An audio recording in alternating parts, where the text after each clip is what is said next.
সুমি কি পাক করতেছো গো আজকে? আজকে আমি রান্না করব কার্পু মাছ দিয়ে দেশি পটলের ঝোল। সেই হবে তো আজকে তাহলে খাবারটা গো।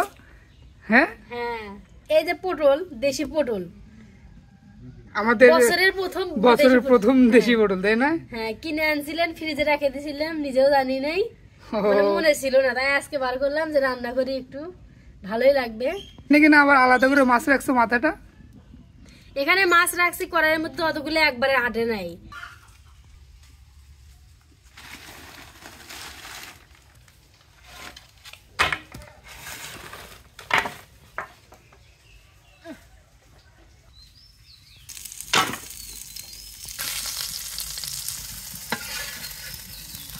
এটা পেটি, তাই না?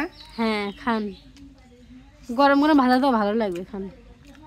গরম তো সেই লাগতেছে একবার।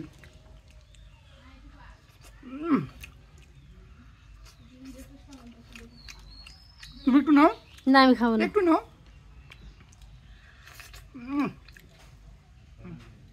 এখন আমি রান্না করব পটলের তরকারিটা। প্রথমে তেল দিলাম,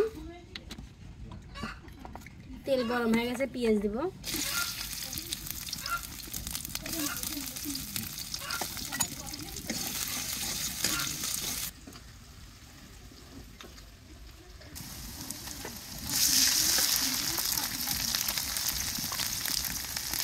সব মশলা আমি দিয়ে দিব, সব মশলা আমি দিয়ে আমি কষে নেব।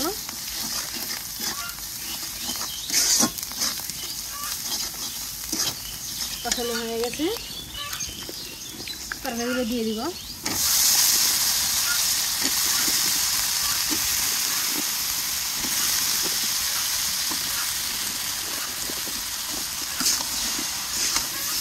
কি সুন্দর কালারটা হয়েছে না?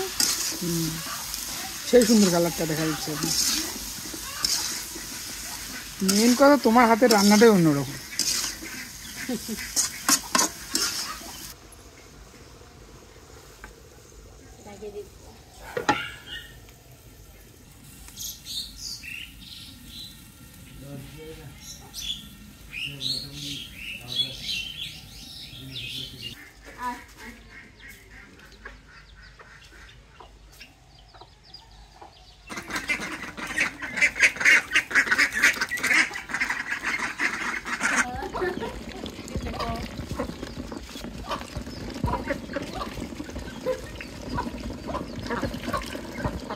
কষানো আমার হয়ে গেছে, দেখেন রান্নাটা ভালো করে কষে নিয়েছি।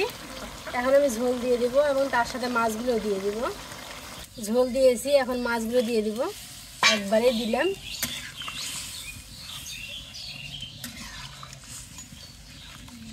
আর কিছুক্ষণ রান্না করে আমি নামিয়ে নিব।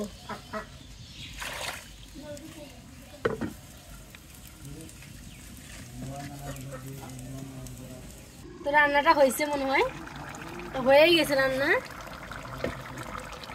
তো রান্নার কালারটা কেমন হয়েছে সবাই কমেন্টে জানাবেন। এই দেখেন রান্না হয়ে গেছে, সব তরকারি ঢেলে নেব।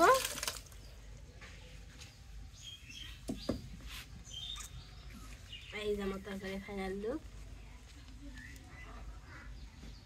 তো আমি রান্না শেষ করলাম, আমার রান্নাটা কেমন হয়েছে অবশ্যই কমেন্টে জানাবেন। তো সবাই ভালো থাকবেন, সুস্থ থাকবেন, আল্লাহ হাফেজ।